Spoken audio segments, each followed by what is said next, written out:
Hello there, welcome to The Drum. I'm Julia Baird. Coming up, another hung parliament. It is the last thing the major parties want, but what about our panel of Senate crossbenchers?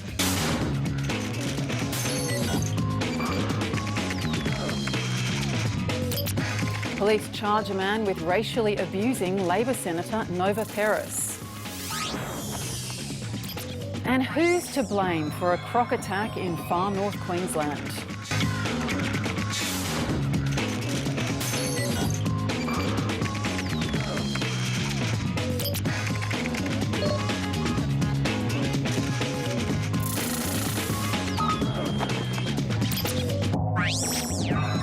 And joining me on the panel tonight, members of the Senate crossbench, all fighting to keep their jobs in this double dissolution election. Liberal Democrat David Leyonhjelm, welcome. Lee Rhiannon from the Australian Greens, hello. And in Brisbane, Independent Senator Glenn Lazarus, welcome back. And if you're on Twitter, you can join us using the hashtag #TheDrum. Remember how after the 2010 election it took 17 days before a new government was formed? Well, there's a very real possibility that Australia could find itself with a hung parliament again. The latest news poll shows support for the coalition is crumbling, with at least 19 seats at risk, enough to turf the Liberal Nationals from office after just one term. Meanwhile, the total vote for minor parties and independents has climbed to 23% nationally, prompting this response from Liberal frontbencher Julie Bishop. If there was a hung parliament, would you negotiate or would we be back to the polls? Well, Michael, this is all hypothetical. It would depend very much on the circumstances. I've made it very clear before, and I'm surprised that you would be you'd imagine it was possible that we would be doing deals with the Greens or Independents. This has been a terrible government for the country, and in my view, it's inconceivable that we could support them to have another term. David, I just want to come back to the idea of doing deals in a moment. First of all, if we can discuss the polls. Do you think that calling an early election has pushed more people to independents and minor parties? Yes, probably. There is a bit of a plague on both their houses feeling at the moment, and that tends to increase the search for an alternative. Minor parties benefit from that.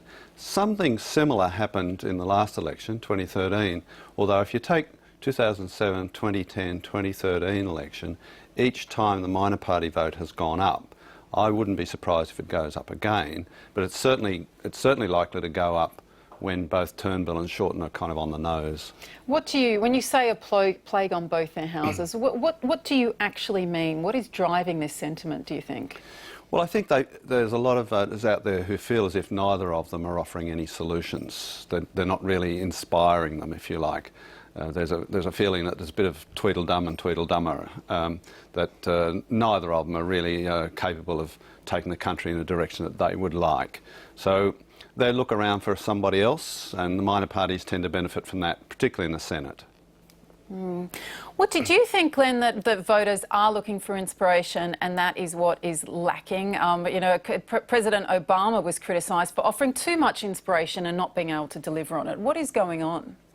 Yeah, absolutely. I travel around the state of Queensland and I have that message repeatedly said to me that they're very disillusioned with both the major parties. They want someone in the Senate that will keep these parties accountable. And as we saw in the leadership debate last night, that was just so uninspiring and it was just full of froth and bubble. Malcolm Turnbull wouldn't even answer some of the questions that were put to him. People are disillusioned with both leaders and both parties, and they're looking for alternatives, and that is why we're seeing such a high percentage of polling going to the major or micro parties. But Glenn, if I could ask you to be more specific, I mean, you could argue people have been disillusioned with major parties for decades now. I mean, wasn't it Don Chipp saying, someone needed to keep them accountable, they needed to keep the bastards honest. What is going on now? What is it that voters want to see that they are not seeing? Look, I think the issue in some respects is that Liberal are very right and Labor are very left, and they need to come back to the middle in some respects. I think, you know, in the old days there was a lot of support for either Labor or Liberal because of their beliefs. They were, you know, a bit more central, but they're too far to the extreme. And I think, you know, everyone sees Labor as being the ones that'll spend. And of course, Liberal at the moment, all they're doing is trying to cut to services and things and taking money away from the people that can least afford it. But David, you're saying Tweedledum, Tweedledee, and you're saying you're too far apart. What is going on, Lee? Look, I think there is deep cynicism about the political process. I think that's what hits a lot of people. And look at the front page of the Herald today. We've just gone through the whole scandal with Choppergate and Bronwyn Bishop's misuse of parliamentary allowances. And now we're seeing this extraordinary story about the former Treasurer when he was a Treasurer with some pretty dodgy deals with cab charge. Now, if Mr Turnbull doesn't step in and handle this, this could dog him like it did Mr Abbott when he was Prime Minister. And those sorts of issues, political donations, MPs' allowances, it adds to people's cynicism. Why engage with the political process? And so there is a shift going on. But this cynicism's been in place again for decades now. When you look at the decline of trust in major institutions and especially in Parliament, which particular issues do you think Australians want to see results on? I think they do want results on so they have more of a say. Right now people are feeling very excluded from the political process. You know, like a lot of people do, they just vote come election time and then they clock off.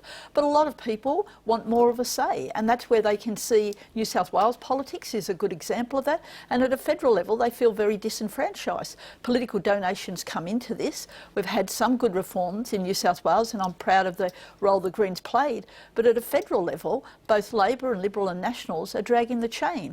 And what we've seen is that you need the scandals to drive those reforms. Now, that doesn't add to people's confidence in how politicians work when that's what it takes. Yeah, look, honestly, in all honesty, people are just sick of the rhetoric. The stuff that they spew out. I mean, we've seen, you know, the Labor with replacing their leader 3 times or twice. We've seen Liberal now changing their leader. I think people are just absolutely sick of this of the politics. They just want us to get on with running the country. And one thing that might be required to get on with running the country, David, could be negotiating if we are facing the prospect of a hung parliament. What do you think those negotiations might look like now? Well, it depends whether we're talking about the Senate or the House. If we're talking about the House, it'll be a new experience for the Liberals to deal with a hung parliament, assuming they have a majority. If the Labor has the chance of forming government, then they did quite a good job when Gillard was Prime Minister with negotiating with the crossbench. If the Liberals are in that position, so they have to get the crossbench in the House, history with the crossbench in the Senate would suggest they'll be terrible at it. They were hopeless at dealing with the crossbench in the Senate. There will be a crossbench in the Senate, irrespective of who wins government. In fact, I think it could be anywhere between 6 and 12 senators on the crossbench after this election. That's because it's a double dissolution and the quota for winning a seat is halved, plus the change in voting rules means that the little tiny parties can no longer share their preferences amongst themselves and get up.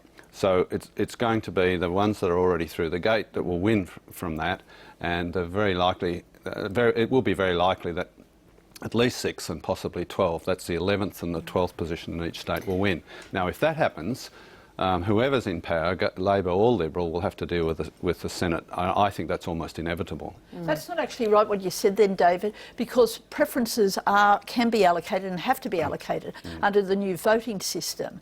So there will be a sharing of preferences, and those negotiations are going on between all our parties right now. So yeah, that's not exactly true either, Lee.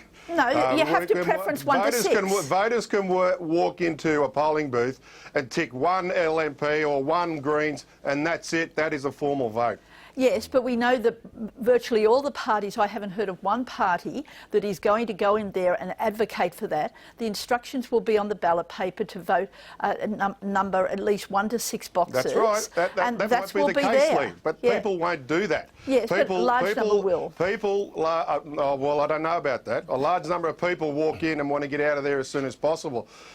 Look, I think you'll find that in some cases we might get senators elected on less than 7.7% because the preferences will just be exhausted. There's no question. Yeah, that's never been doubted. The 11th and 12th positions will be won on somewhere between 3 and 6% of the vote. No question about that.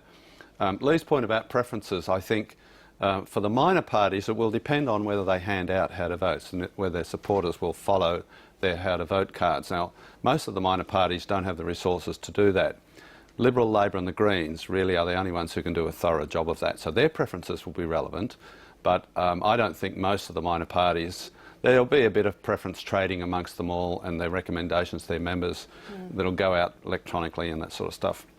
Will be a small factor, but I think at the end of the day, primary votes will mainly determine what the outcomes are. And Lee, you've said negotiations are going on between the parties for those preferences. Now, these changes are going to benefit the Greens, as has already been pointed out. Look, I think that's one of the huge misinterpretations of how this debate played out. That was Labor. Let's remember, Labor swapped horses right at the end of the process. They backed it when we won the changes in New South Wales. They backed Senate voting reform when we had the inquiry, and they were supporting it right through. It was really an example of Bill Shorten's weak leadership at the time, that he didn't really work with his senators, because the House of Representatives, by far the majority of Labor people there, were supporting it. So you're saying you don't expect to be a beneficiary of these changes? Well, the great benefit in these changes is that it's the voters who will determine their preferences. It's been our long-term policy. We won the changes in New South Wales. Well, 5 elections, no complaints about those elections. I don't think the Greens would have jumped in bed with the coalition if they didn't think it was going to benefit them. We didn't jump in bed. You are being benefited greatly, your party. We did not jump into bed with the coalition. It's been our policy since... It's been our policy for over a decade. It's been our policy for over a decade, and we stuck with it. You jumped into bed, you rushed through the reform, and now we're having a double dissolution election, which you know will benefit you. David, do you want to I actually think the Greens... a long-standing policy of the Greens, Lee's saying. We oppose the voting changes in principle. We're likely to be beneficiaries of it, as a matter of fact. We expect we'll pick up more than 1 Senate seat this time around. We think we could pick up several. And I think what is your polling, your own internal polling telling you about how many seats? We think we've got a good chance in about 3 states to pick up a Senate seat. Which states? That would be telling. Yes. Oh, that's why I'm asking. Yeah. No, I don't think I want to go there. But let me say also, I think Lee is right that it's not necessarily going to be beneficial to the Greens. They've got a problem in South Australia as a result of Nick Xenophon. There's quite likely that Nick will be challenging the Greens for their 2nd seat in South Australia. I'm not even sure that in Western Australia that they're guaranteed of retaining their 2 seats there. We oppose the Senate voting reforms not because of personal interest, not because of our own direct interest, but because, as Glenn said, a lot of people will vote 1 above the line and leave it at that, or they'll vote for 2 or 3 of small parties that they can tolerate, and they can't tolerate anybody else, but their votes will exhaust. Now, if as your polling, as the latest polling that you reported on suggests, that there is a big increase in minor party support, then a lot of people will potentially vote for a party that's got no chance of getting elected, and their votes will exhaust. Now, if you have a system where people who are cranky with the major parties try to express their vote in some other way, it goes nowhere, their votes exhaust. That will lead to even greater frustration with the political system. That's the kind of thing that bursts out in some way or another, and Donald Trump, I think, in the United States is an example of one kind of burst out. There's plenty of others.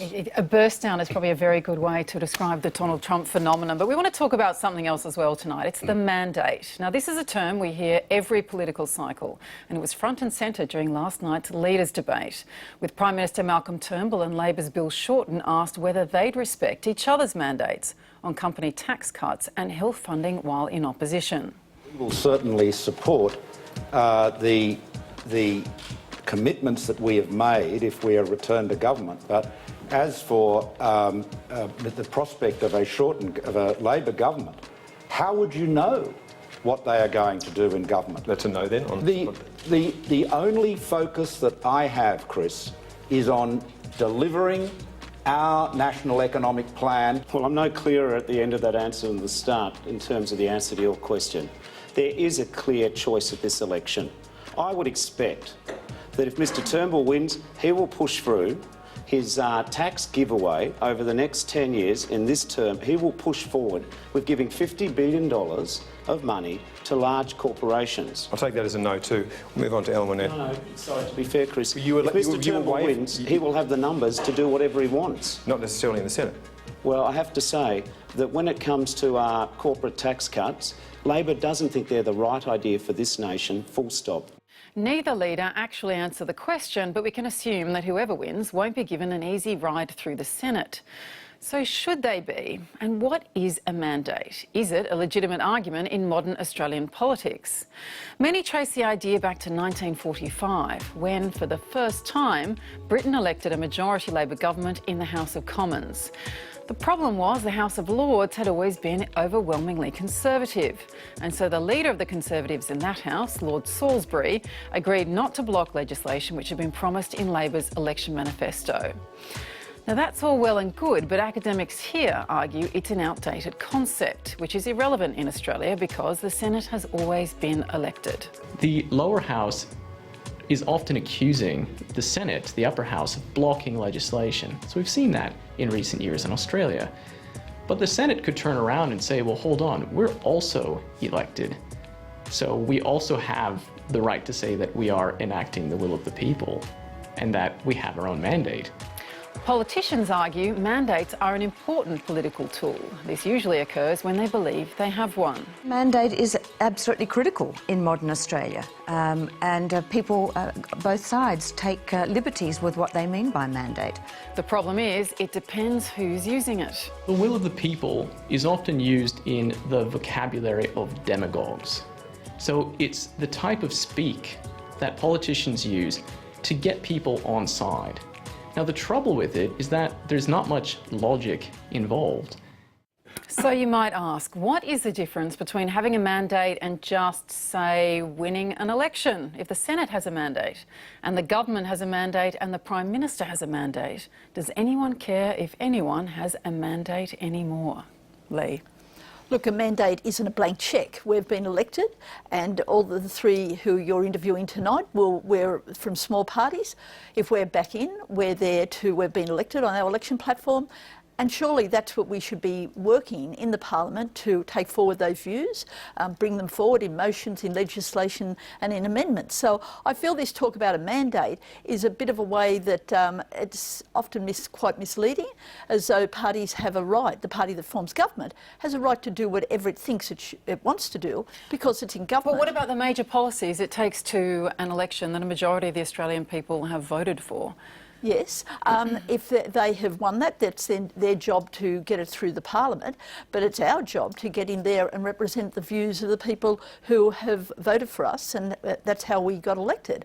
And I think what actually comes into this debate is how our governments are elected. It should be on more of a proportional representation system. If we had that in the House of Representatives, there would be a lot more independents and a lot more Greens, and that would be healthier. Now, some people would say, you know, no one party could form government.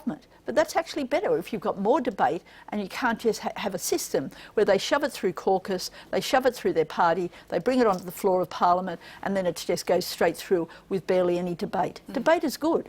Right, Glenn, and of course at the other spectrum is legislation that gets held up for many years and actually doesn't get passed through entire sessions of a government. What's your view on what's appropriate? Well, look, mandates are irrelevant because governments, or major parties in particular, promise the world and deliver nothing. They don't.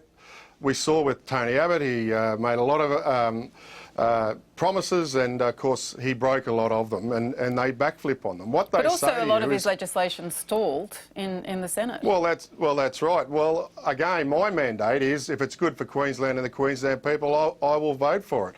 Again, too much in favour of the big end of town and not dealing with it and getting some good outcomes for the people that can least afford it.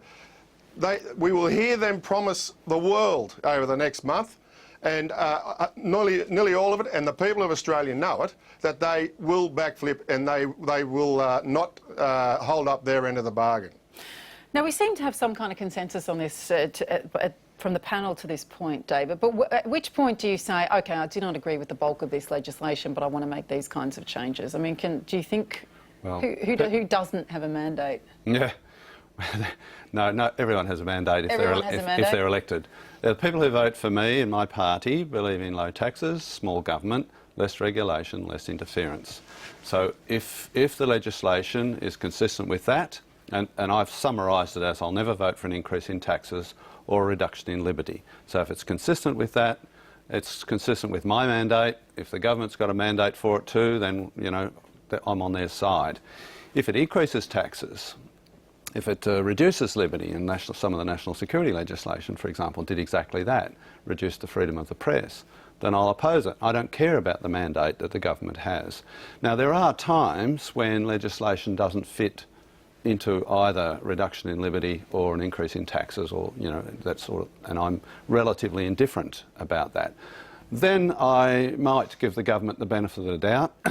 I might say, well, you've got a mandate for it, but then again, I might not, depending on whether they're being buggers in other areas. Okay. All right, well, there's a reduction in liberty, and there's something else a lot of us are concerned about as well, a reduction in civility.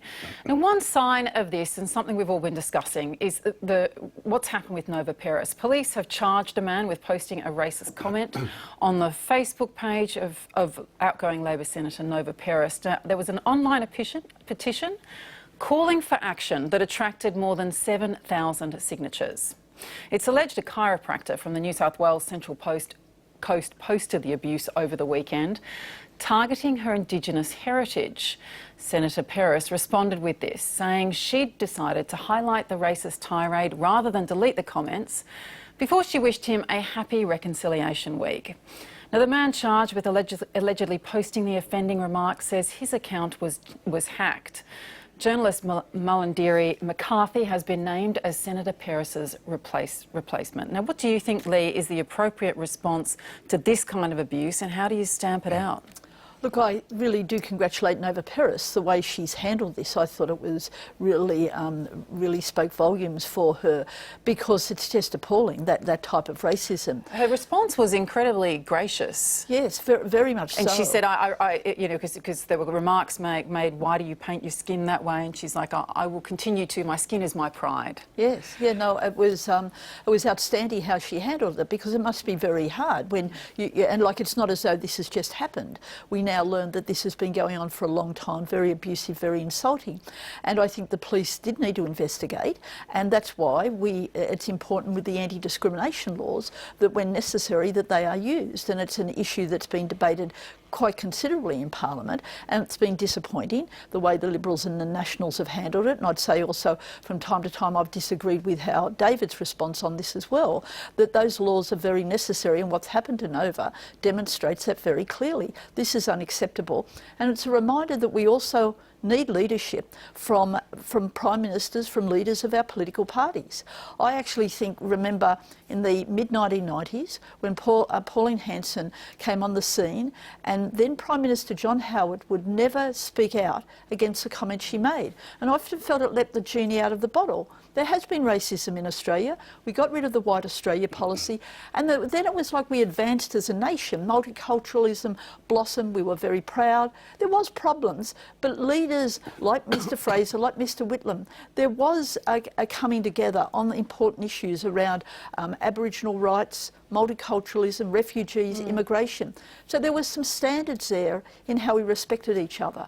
What's happened now is really troubling. Glenn, do you think that's right? We need leadership on this?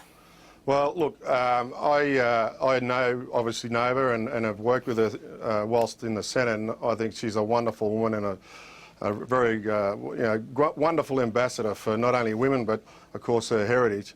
But there are a lot of cowards out there, I've got to say. These faceless cowards.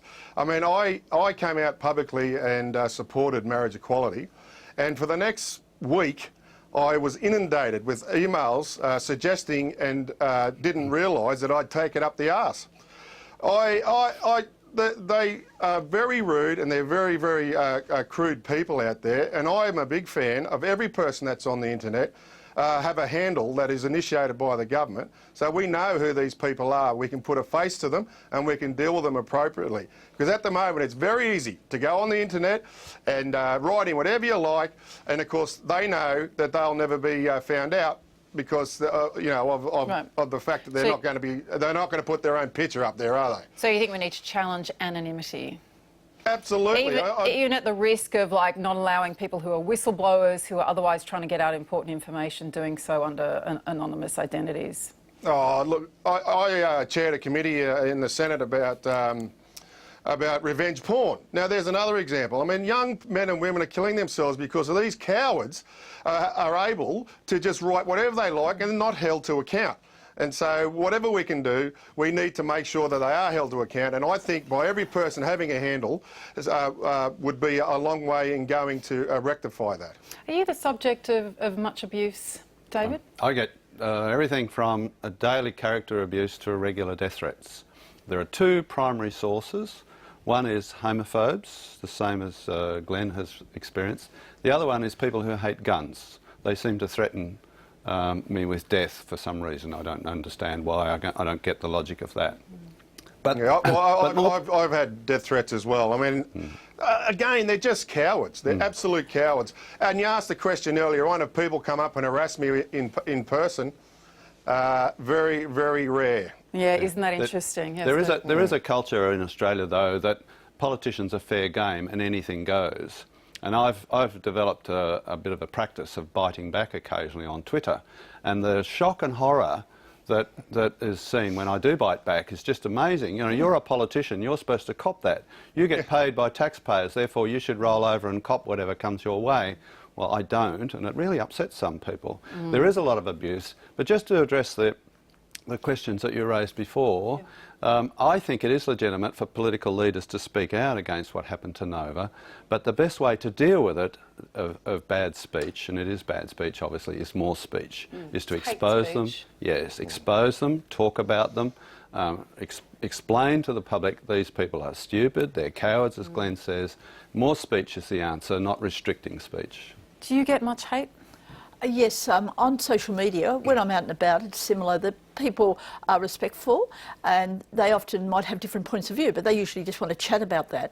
But there is that dynamic, sadly, with social media, that sometimes because people aren't face-to-face, so you deal with it and you get on with your job.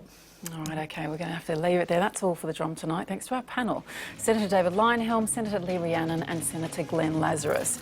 Tomorrow, Australians consistently rate climate change as one of the most important election issues. We'll help you understand the major parties' policies with our panel of experts.